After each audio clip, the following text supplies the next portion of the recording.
Assalomu alaykum, hurmatli YouTubedan daromad qilishga qiziqayotgan bo'lajak YouTuberlar, salomatmisizlar? Xudo xolasa, bugungi podkastimizga xush kelibsizlar. Bugun sizlar bilan YouTubedan pul ishlash mavzusi bo'yicha gaplashib o'tamiz. Bugungi mehmonimiz Rahmatulloh aka, bizning mentorimiz va offlaynda dars beradilar. Hozir Rahmatulloh aka bilan to'liq YouTube bo'yicha gaplashib o'tamiz. Qanaqa qiyinchiliklari bor, nima plyuslari bor, nima minuslari bor, o'z YouTubedan natija chiqish nimaga bog'liq. Bir gap bilan aytganda, bugungi podkastni ko'radigan bo'lsangiz, siz YouTubedan pul ishlash mavzusi bo'yicha to'liq tushunchaga ega bo'lib olasiz.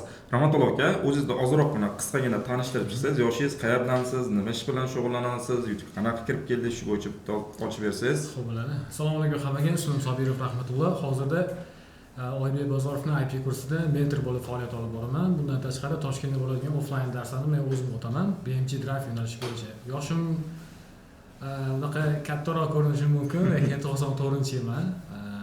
YouTube'ga kirib kelganimcha ko'p bo'lmaganiga qaramasdan, lekin Oybek akani yordamlari bilan, darslar bilan yaxshi natijalarga erishib kelamiz, Allohga shukr.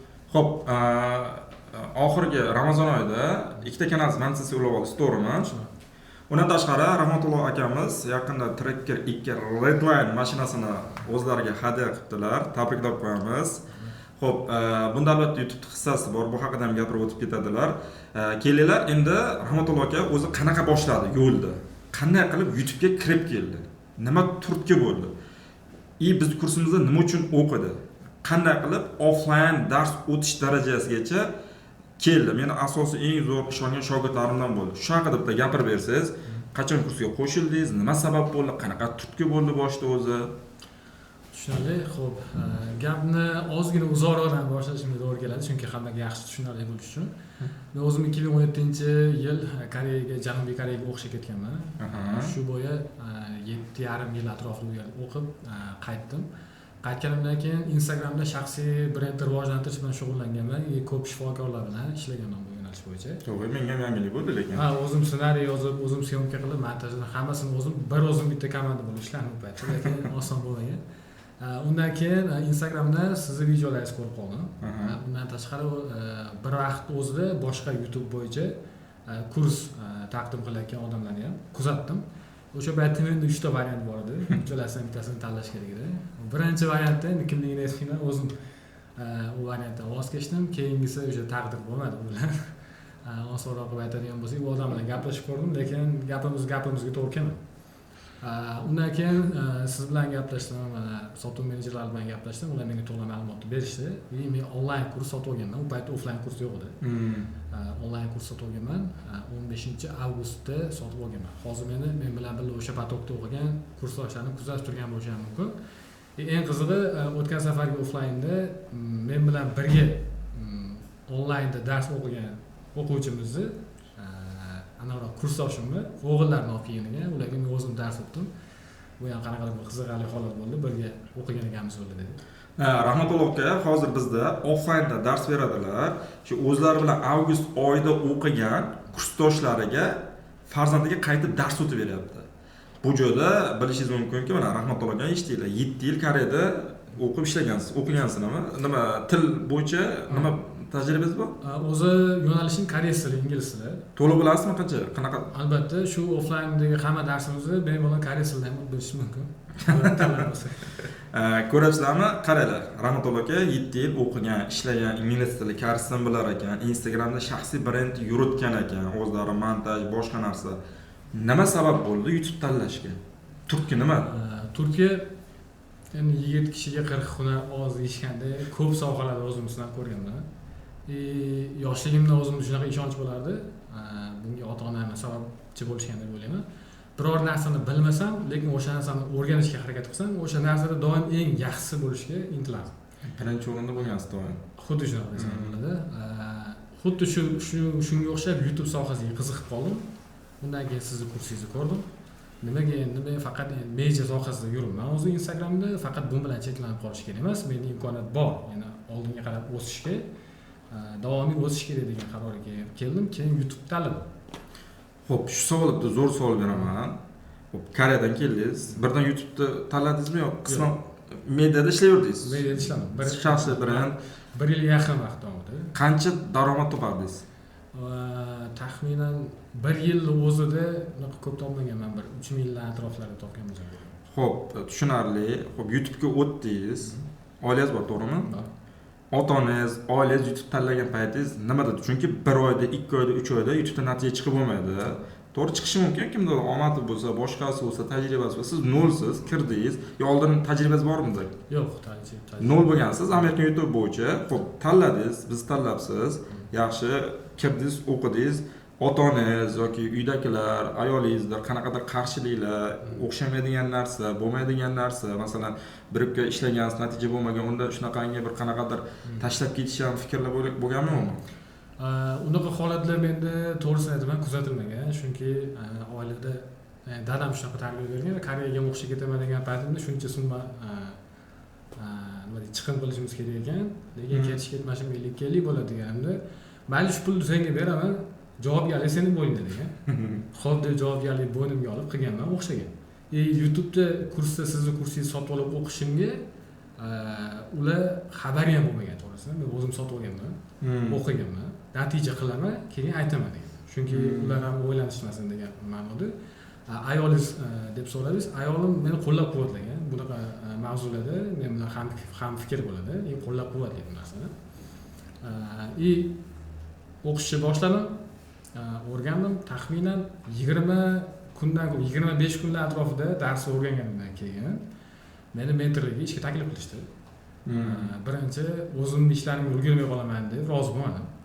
Keyin yana qayta taklif bo'ldi. Xo'p dedim, taklif qabul qilib ishga kirdim.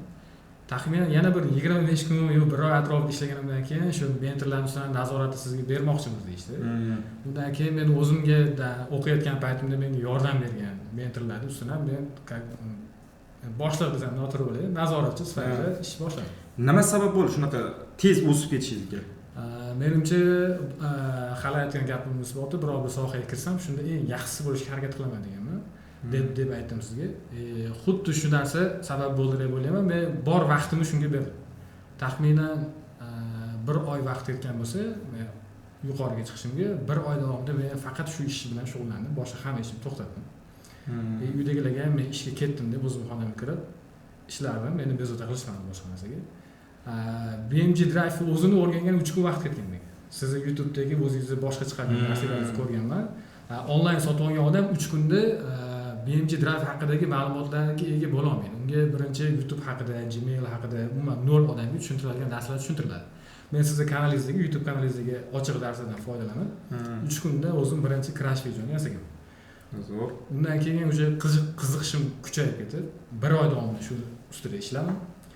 Menga taklif bo'ldi, ochiq dars qilish kerak, kim qilib bera oladi deydi. Men ochiq dars qilib beraman dedim.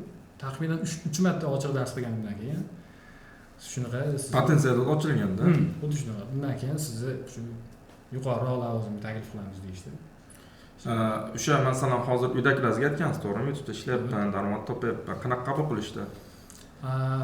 To'g'risini aytsam, boshida tushuntirishga ozgina vaqt ketdi, chunki qayerdan pul keladi o'zi, qanaqa pul, bu halol bo'ladimi yoki to'g'ri bo'lmaydimi, bu narsalar hammasini tushuntirish uchun ozgina vaqt ketdi, lekin tushunishdi. Hozir hech qanaqa muammo yo'q, xursand hammasi, sizni ham bilishadi, ko'rishadi, videolaringizni ko'rib tanishadi. Yaxshi joyda ishlayapti deb o'ylashadi. Shunaqa, onam ko'p aytardi menga, sen katta bo'lib yoshligimda bir joyda o'tirib bir kursini egasi bo'lib o'tirishing kerak degan ma'noda gapirardi, lekin hozir men offlaynda 50 tadan ko'p odam o'qitgan bo'lsam, shunaqa joyda ishlayotgan odamlar kelgan, endi uni bu joyda aytishim shart emas to'g'risi. Juda baland joyda ishlayotgan odamlar ham kelib, o'zlari ham o'qishgan, farzandlarini olib kelganlar ham bo'lgan. Onamga hazillashib aytaman, shunaqa kattaroq joyda ishlatsang yaxshi bo'lardi deyardingiz. O'sha kattaroq joyda ishlayotganlar kelib menda o'qib ketishyapti. Ustozlar bilyapman dedi. Shunaqa Rahmatulloh akamiz offlaynda zo'r dars o'tib beradilar bu joyda. Bizda offlaynimiz 12 kun davomida bo'ladi. Rahmatulloh aka mana shu yerda o'quvchilar bilan kechani kecha, kunduzni yotoq joyimizda o'quv dasturxonamiz ham bor. Birga ishlaydi. Ya'ni 24 soat davomida Rahmatulloh aka shu o'quvchilarimizga bor e'tiborini berib, ichida nimasi bo'lsa hammasini beradi. Ko'rasizlar, Rahmatulloh akaning tajribasi qanchalik ko'p, ya'ni bitta ishni boshladimi, uzmasdan qo'ymaydi. O'z-o'zidan bo'lmaydi, bu yerda offlayn dars berish darajasi keyincha. Potensialdan bilishlaringiz mumkin. Shu joyda savol tug'iladi. O'zi YouTube'da offlaynda o'rgansa qanaqa bo'ladi? Masalan, darsga kelib turib, 100 mentordan onlayn o'rgansa, man o'zingiz onlayn o'rgangansiz, tez o'rgangansiz, hozir tajribangiz bo'lgan, dunyoqarashingiz sal kengroq bo'lgan. Qanaqa plus minuslari bor onlayn bilan offlayn? Shuni bitta tushuntirib bersangiz. Tushunarli. Doim yangi o'quvchilar kelayotganda birinchi shu savolni berishadi. O'zi onlayn bilan offlaynda nima farqi bor, nimani yutaman degan savolni berishadi. Bu yerda yutadigan narsangiz pul bilan o'lchab bo'lmaydigan narsa. Bu joyda siz vaqtdan yutasiz. Agar siz onlaynda 2 oy yoki 2,5 oy davomida vaqt sarflab o'rganib qaysidir darajaga yetib boradigan bo'lsangiz, offlaynda o'qib 12 kun, 15 kun orasida undan balandroq darajaga chiqishingiz mumkin. Shuni sababi nima uchun shunaqa bo'ladi? Vaqt ko'p sarflagandanmi yoki onlayn dars yomonligidan offlayn dars yaxshiligi nima sabab? Tushuntirib keting shuni. Darslarning sifati bu yerda deyarli rol o'ynamaydi. Chunki onlayn darslarimiz ham zo'r yozilgan, offlayn darslar ham bir-biriga yaqin holatda o'tiladi. Asosiy sababi fokusini faqat bitta narsaga qaratadi va biz darslarimizda nima deydi, osonroq tushuntirsak, armenskiy rejimda dars o'tamiz. Faqat ertalab turadi, darsini qiladi, vazifasini bajaradi. Qachon men bergan vazifalarning hammasini qilib bo'lgandan keyin bemalol yana dam olsa bo'ladi. Xuddi shu strogiy formatda. Shunaqa, xuddi shunaqa holatda 12 kun davomida ishlaganimizdan keyin u odamda deyarli savollari qolmaydi, lekin keyinchalik savol tug'iladigan bo'lsa ham biz 1 yil davomida. Endi bu 1 yil o'zi aslida rasmiy berilgan muddat, lekin biz undan keyin ham davom etamiz ularga yordam berishni. Lekin offlaynda o'qiganlarning aksariyati o'qish tugatib ketgandan keyin yana bir oy yoki 2 oy, uzog'i 3 oy davomida nimadir savol tug'ilishi mumkin. Undan keyin deyarli savol tug'ilmaydi. Faqat qanaqadir jiddiyroq mavzuda yordam kerak bo'lsa aloqaga chiqishadi xolos. Bu yo'lga o'zlari tortib ketishadi. Yaqin o'qib ketganmida 3 ta shogird natija chiqdi. Ha, shunaqa. Bundan oldingi patogimizda o'qigan 2 kishi, bundan oldingisida o'qigan 4 kishi, jami 6 kishi. Hozirda endi YouTube'da natija chiqish vaqt talab qiladigan degan narsa shunaqa qo'pol bo'lsa o'xshatish bor. Masalan, siz farzandli bo'lgin kelsa ham 9 ta xotin olsang ham 1 oyda farzandli bo'lmaydi. Baribir 9 oy kutish kerak degan narsa bor. Endi qo'pol o'xshatish, lekin YouTube'da ham xuddi shunaqa. Siz bu offlaynga kelasizmi, onlayn o'qiysizmi, YouTube'da siz birinchi tajriba yig'ishingiz kerak. YouTube nima, BMG nima, yo'nalish nima, video qanaqa bo'ladi, qanaqa montaj qilinadi, qanaqa yuklanadi, nima etaplari bor. Bu narsani to'g'ri o'rganib olib, uni hazm qilguncha 1-2 oy vaqt ketadi. Uni onlayn o'qiysizmi, offlayn o'qiysizmi, bu o'zingizga bog'liq. O'zingiz qanchalik tez o'qisiz, onlayn ham o'rganib ketadi. Rahmatulloh aka ham o'zini bir 10 kunda BMGni ipidan ignasigacha o'rgangansiz, onlayn o'qigansiz. Biz bu payt offlayn yo'q edi. Masalan, intiluvchi odam bo'lsa, BMG Drive yo'nali bo'ladimi, YouTube bo'ladimi?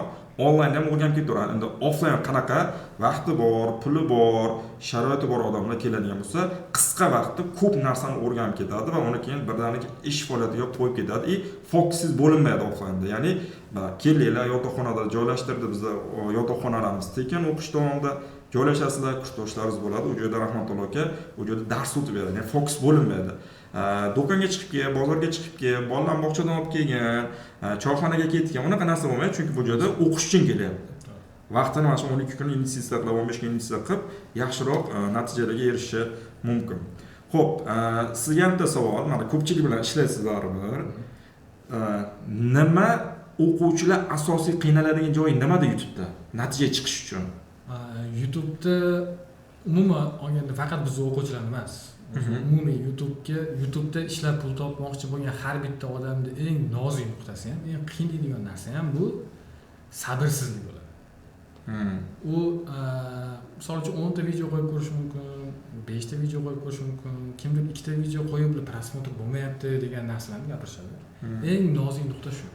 YouTube'da siz agar kanal ochib bunga short video qo'yadigan bo'lsangiz, albatta uni prosmotrlari birpasda tepalarga chiqadi, sizga ko'p obunachilar olib keladi. Lekin shu kanal ham bir kunda yana 0 ga tushib qolishi mumkin. Shu paytda stressga tushib qoladi. Bo'ldi, bu kanalim tamom bo'ldi, men boshqa kanal ochishim kerak, nima qilishim kerak? Eng ko'p beriladigan savollar o'zi shu. Lekin ularga aytaman, siz kanalingiz zo'r yurib ketganda xursand bo'ldingizmi? Ha, Xudoga shukr dedingizmi? Ha. Endi tushib ketgan paytda xuddi shunday. Xudoga shukr deb, endi bir xil ishlashni davom eting. Albatta endi ko'tariladi deb aytaman. Uzog'i bir hafta vaqt olishi mumkin tushib ketgan holatida, keyin yana o'zini joyiga qaytib chiqadi. Agar stabil ishlanadigan bo'lsa, oldingidan ham yaxshiroq bo'lib qaytadi. 90% holatlarda shunaqa. Demak, shu asosiy natijaga olib chiqadigan narsa bu joyda baribir sabr, intizom, mehnat bo'lyapti, to'g'rimi? Ko'pchilik shu ko'p takrorlayman. YouTube sehrli tayoqcha deb o'ylaydi. Masalan, bo'ldi, qanaqadir joyda o'qidim bu joyda. Amerikada o'qimaydimi, Hindistonda o'qimaydi, farqi yo'q. Bo'ldi o'rgandim. Bir oyda $10,000 ishlayman, $1,000 ishlayman, $500 ishlayman. Unaqasi tarixda kuzatilmagan. To'g'ri, kimdir qiladi, faqat tajribasi bor odam qilishi mumkin bu joyda. Tajribasi yo'q odam baribir boshiga bir kuch bu joyga o'rganish kerak, nimaligini tushunish kerak, hazm qilish kerak uni. Undan keyin stabilni ishlaydigan bo'lsa, natija yaxshi chiqsa bo'ladi. Xo'p, YouTube'da har xil yo'nalishlari bor. Mana shu yo'nalish tanlash yoki ustoz tanlash qanchalik muhim? Eng muhim narsa menimcha ustoz tanlash deb o'ylayman. Chunki sizni qimmatli vaqtingizni tejab qolishga yordam beradigan narsa bu to'g'ri ustozni tanlash. Yo'nalish ham xuddi shunaqa. To'g'ri ustozni tanladingizmi, u ustoz o'zi sizga to'g'ri yo'nalishni beradi. Chunki uni sizdan ko'ra tajribasi ko'proq. Sizni ko'p aytasiz, bu o'rmondan yurib ko'rgan odamdan o'rganish kerak deysiz. Xuddi shu o'rmondan yurib o'tgan odam. Undan so'raydigan bo'lsangiz, siz bittasini to'g'ri qiling, ustozni to'g'ri tanlang, yo'nalishni o'zi to'g'risini sizga u beradi. Yo'nalish ham shunaqa bo'lishi kerakki, qiziq, o'zingiz ham qiziqishingiz kerak unga. Ertaga prosmotr bo'lmasa, pul kelmasa, shunda ham stabilni ishlay oladigan darajada o'zi qiziqadigan yo'nalish bo'lishi kerak. Shunda odam uni oxirgacha olib borishi mumkin. Majburiyatdan qilayotgan odam hech qanaqa yutuqqa erisha olmaydi. Faqat pul uchun qilayotgan odam ham hech qanaqa yutuqqa erisha olmaydi. Men ham xuddi shu sohani o'rganayotganimda o'zim qiziqqanligim uchun ko'p vaqtimni sarflasam, qisqa muddatda o'rganaman deb 1 oymi, 15 kunmi, 20 kunmi o'tirib ishlaganman. Undan keyin ish borasida ham, misol uchun o'zingizlardan ham takliflar o'zi kelgan. Aytmoqchi bo'lganim, siz shu ishni ustasi bo'ling, pulni o'ylamang. Pul o'zi keladi siz orqadan. Faqat shu ishni ustasi bo'lsangiz bo'ladi. O'zi topib keladi. Xo'p, mana Koreyada yashagansiz, o'qigansiz, madaniyatni ko'rgansiz, rivojlanishini ko'rgansiz, til o'rgatgansiz, o'rgangansiz. Mana shuncha narsani bilasiz dunyo bo'yicha. Pul ishlash yo'llaridir, boshqadir. Nima uchun YouTube tanladingiz o'zi? Shuncha narsa turibdi. Xohlasangiz boshqa ish qilishingiz mumkin edi. Boshqa yo'nalishga nima sabab bo'lmadi? Turtadi, bo'ldi, mana shuni tanladim, bo'ldi. Nima bo'ldi o'sha? Endi men bu narsani aytsam ko'plab musofirlar meni yaxshiroq tushunishini biladi, chunki musofirchilikda oson bo'lmaydi. Bu Koreya bo'ladimi, Rossiya bo'ladimi, boshqa davlat bo'ladimi, qizig'i yo'q. Qayerda bo'lsam siz musofirdansiz, oilangizdan uzoqdamsiz, nechadir yil qiynalib ishladingizmi, siz faqat bitta narsani o'ylaysiz. Bu yerda meni nima ushlab turibdi degan savol bo'ladi. Bu yerda o'sha joyda topayotgan pulingiz sizni ushlab turibdi. Agar shu pulni o'zimni davlatimda topsam, oilam yonimda topsam, oilam bilan birga yashashim mumkin-mi degan savol tug'iladi sizda.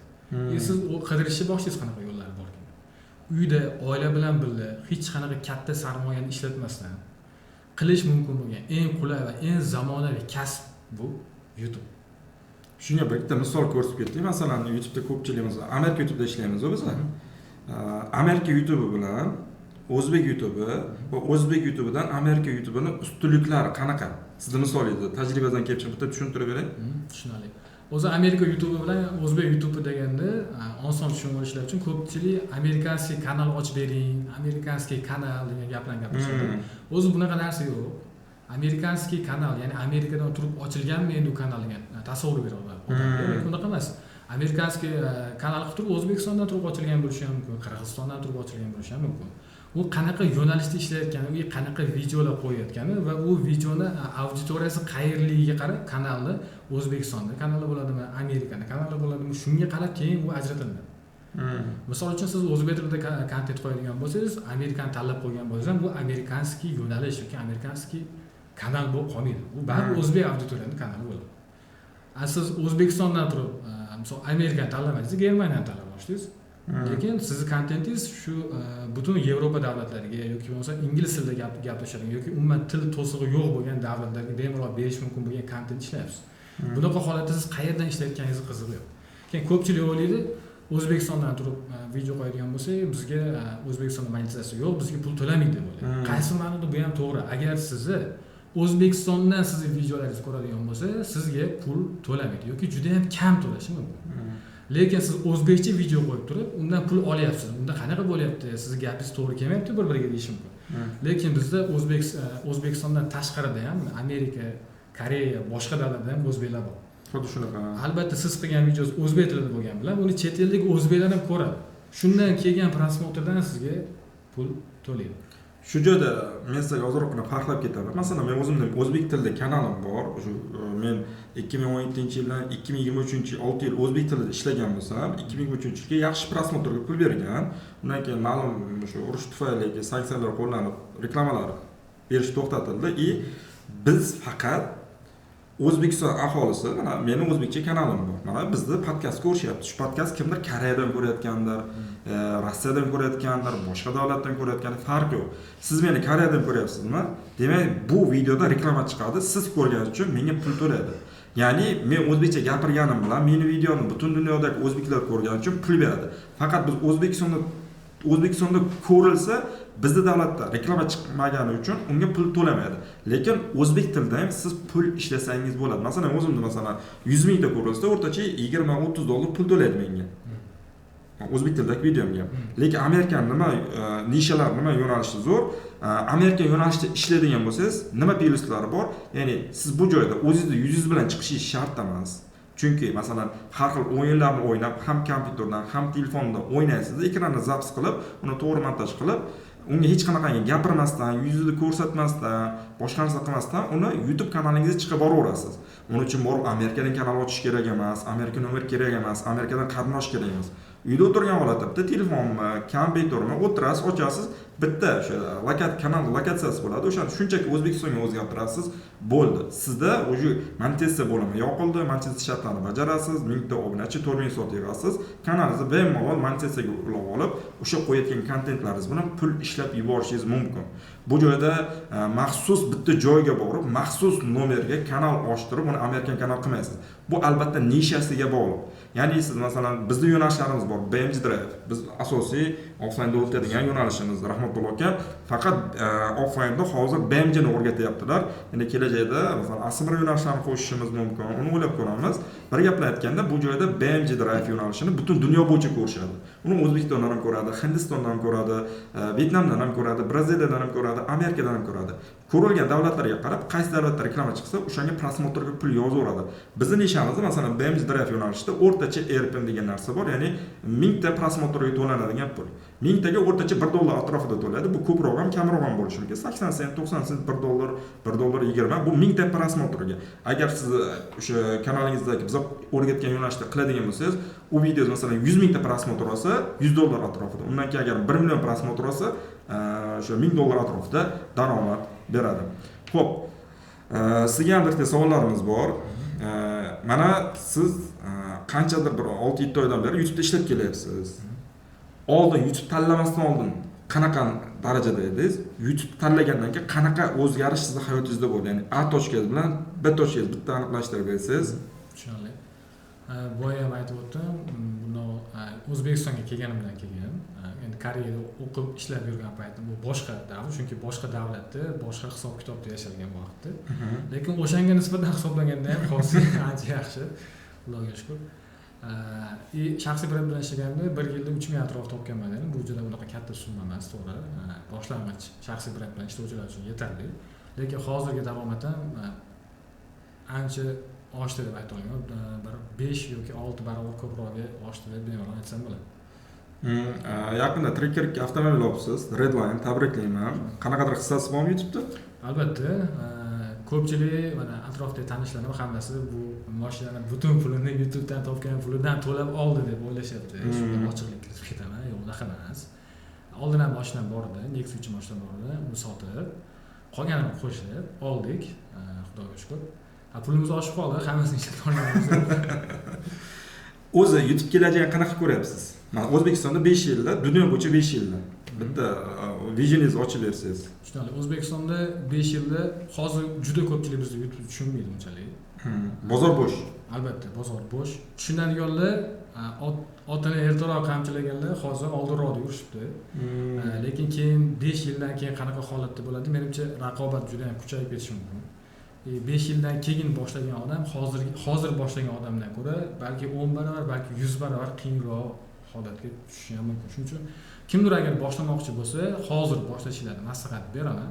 Bozor bo'shligida kirgan odam har doim yutadi. Qachon kirish kerak, qachon chiqish kerakligini bilgan odam tradingda ham yutadi, boshqa sohalarda ham bemalol yutishi mumkin. Xo'p, shu joyda bitta savol bor edi. Masalan, yangi boshlayotgan odamga nima tavsiya berasan? Qiziqdi, biz podkast ko'rdi, bo'ldi, men ham ishlayman, boshqa narsa qilaman, o'qiyman yoki o'rganaman shu narsalarni. Nima tavsiyalar berasiz boshlang'ich odamlarda mana shu sohada qolishiga, tashlab ketmasligi uchun, boshqa narsa emas, haqiqatan ham qiziqyapti. Nimalarga e'tibor berish kerak boshda? Xo'p, bu sohaga yangi kirib kelgan odam birinchi o'rinda bilim olishga e'tibor berish kerak. Pulni orqasidan qo'llash kerak emas. Birinchi o'rinda bilim. Endi bu gap ko'p eshitgan bo'lishingiz mumkin. Boshqa podkastlarda ham ketish kelgan investitsiya yaxshi, eng zo'r to'g'risi deyishadi. To'g'ri gap. Birinchi o'rinda bilim oling. Undan keyin tajriba to'plash kerak. Kimdir YouTube'ga keldim yoki Oybek aka kursini sotib oldim, borib offlaynda 10 million, 15 million to'lab o'qiyman deb 2 oydan keyin zo'r pul topaman, uje u boyib ketdim degan xayollarga yurish kerak emas. Qilish kerak emas. Albatta vaqt kerak bo'ladi. Bilimni olishga ham vaqt kerak bo'ladi. Tajriba to'plash uchun ham vaqt kerak bo'ladi. Birinchi kirib kelayotgan odam birinchi o'rinda kutuvini to'g'rilash kerak. Kutuvlarni to'g'rilab olish kerak. 1 oy, 2 oy, 3 oy deb reja qo'yib ishlash to'g'ri, yaxshi, lekin bu juda qisqa muddat. O'zingizni sindirib qo'yishingiz mumkin. Undan ko'ra siz 1 yil vaqt qo'ying. Hozir shu tochkadaman, 1 yildan keyin shu darajaga yetib boraman. Undan keyin qadamlarni birma-bir bo'lib chiqib, shu bo'yicha ishlash kerak deb o'ylayman. Eng anaqa narsa, nima deydi, aytib ketishim kerak bo'lgan narsa, ko'p mana o'quvchilarimiz kelganda shunaqa holat bo'ladi. 10 ta yoki 15 ta odam o'qiydigan bo'lsa, u guruhda tez o'qib ketadiganlar bo'ladi. Lekin sal sekinroq o'rganganlar bo'ladi. O'zi hamma o'rgana oladi bu narsani, faqat kimdir tez o'rganadi, kimdir sekinroq o'rganadi. Yangi kirayotganlarning ichida ham agar biz kursimizni sotib oladimi yoki boshqa joyda o'qiyman farqi yo'q. Qayerda o'qisam boshida kim bilandir o'zini solishtirmasin. Misol uchun Oybek aka bilan ikkalamiz o'qiyapmiz, Oybek aka zo'r o'rganyapti, ikkalamiz teng boshlaganmiz, lekin men o'rgana olmayapman, menda bo'lmasmikan, o'xshamasmikan deyish kerak emas. Odam eng katta xatosi qaysi sohada bo'lsa ham o'zini boshqalar bilan solishtirish kerak emas. O'zini o'zi bilan solishtirish kerak. Kechagidan yaxshi, kechagidan necha foiz yaxshiroq o'zgardim yoki orqaga qarab ketaman. Xuddi shu narsani bilish kerak. Kechagidan 1% oldinga chiqdim, ertaga 3% oldinroqga chiqaman. Indinga 5% oldinroqga o'saman. 1 yildan keyin shu sohada shunaqa darajada bo'laman degan to'g'ri kutuv qo'yib olish kerak va o'zini faqat o'zi bilan solishtirish kerak. Xo'p, shu joyda keling. Siz o'zingiz oddiy tomoshabin o'rniga qo'yingda, siz aytyapsiz, yaxshi usuldan o'rganish kerak, boshqa narsa qilish kerak. Siz o'zingiz qanday qilib, masalan, bizning kursimizga kelib qoldingiz, boshida aytdingiz, 2-3tasini kuzatdik, o'rgandik, masalan, dunyoqarashingiz keng, tanlashni bilasiz. Bitta layfhack o'rgatib keting, to'g'ri ustoz topish bo'yicha, bitta o'zingizni faqat shu o'rganuvchi sifatida qo'ying. Tushundim. Aytmoqchisiga, agar siz boshida turgan bo'lganingizda, nol edingiz YouTube'da nimalar qildingiz tanlashda odamni. Masalan, tanlash ham muhimda, masalan, qozonga yaqin bo'lsang qorasi yuqadi deydi. Yomonga yaqin bo'lsang yomonlik yuqadi, yaxshiga yaqin bo'lsang yaxshilik yuqadi. Shunga nimaga e'tibor berdingiz? Bitta layfhack berib keting. To'g'risi men sizni deyarli hamma videolaringizni ko'rib chiqaman. Instagramdagi videolarni ham, Telegramdagi videolarni ham. Insonni o'zi gap so'zidan, o'zini tutishidan qanaqa insonligini bilsa bo'ladi, birinchidan.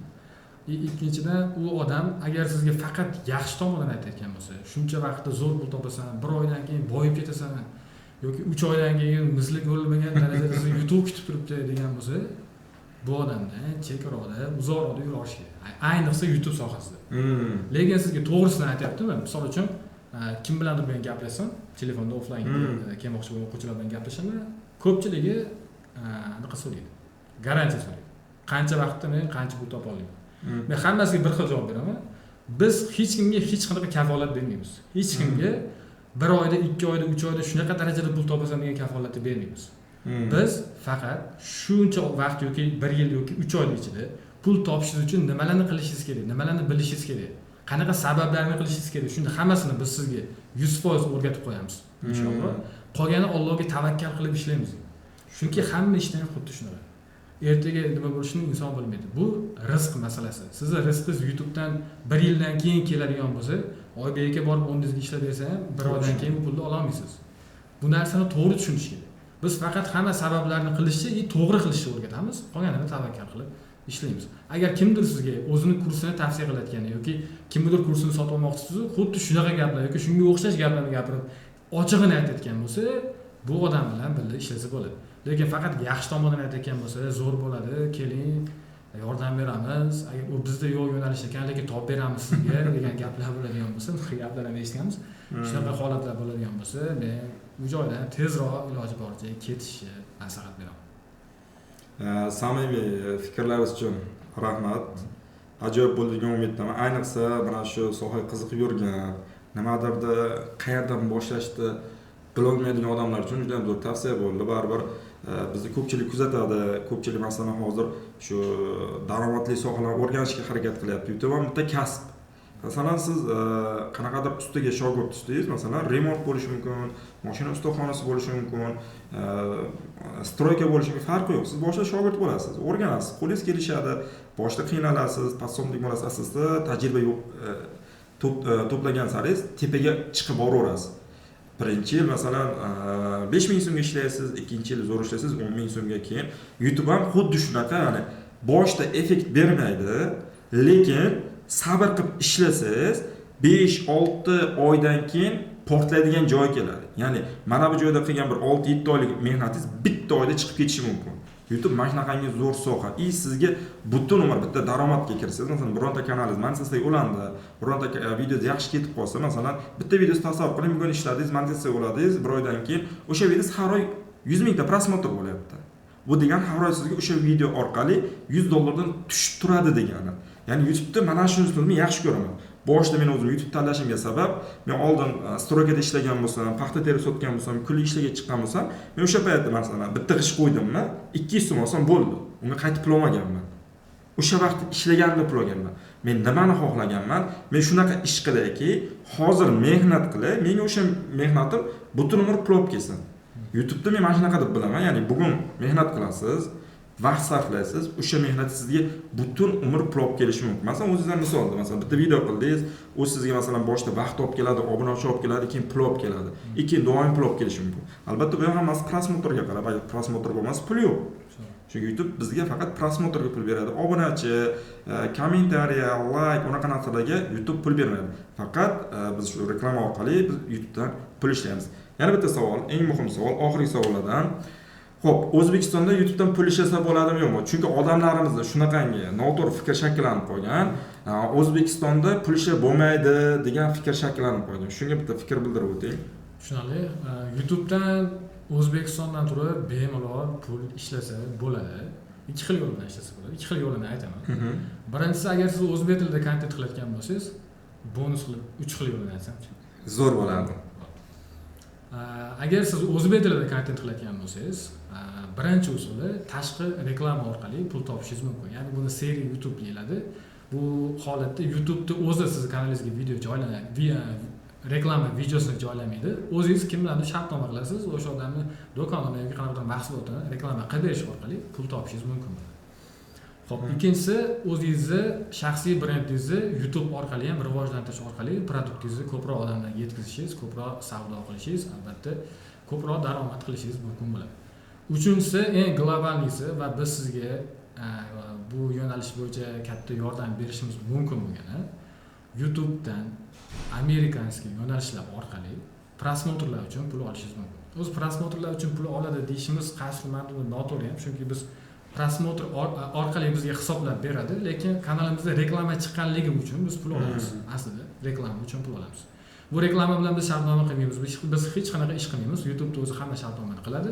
Kanalimizda o'sha reklamani chiqaradi va bizning kanalimiz orqali nechidir ming yoki nechidir million odam shu reklamani ko'rganligi sababli bizga shu reklamadan tushgan daromaddan ma'lum bir foizini bizga beradi.